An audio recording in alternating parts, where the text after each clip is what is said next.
E devo dire la cosa più angosciante è stata vedere una generazione di pazienti che hanno fatto questo paese, che se ne sono andati.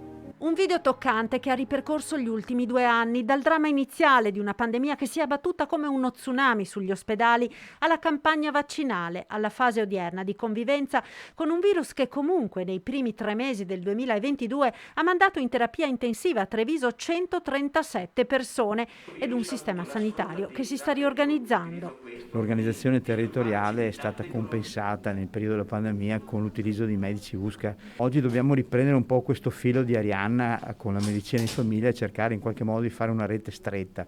Come? Sostanzialmente io credo lavorando molto con la telemedicina, il teleconsulto e con gli specialisti e poi cercando di supportare i medici di medicina generale come? Con una segreteria e soprattutto con i medici, con gli infermieri di famiglia che potrebbero essere coloro che poi vanno a fare le visite a domicilio e gestire casomai i pazienti che sono a casa con la positività.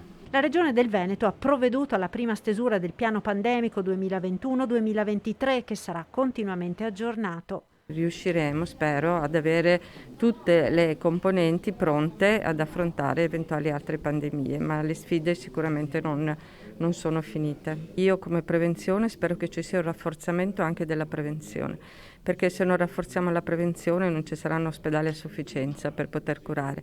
Quindi io credo che attraverso un'integrazione fra la prevenzione, il territorio e poi la parte ospedaliera si riuscirà a fronteggiare quello che sarà il futuro.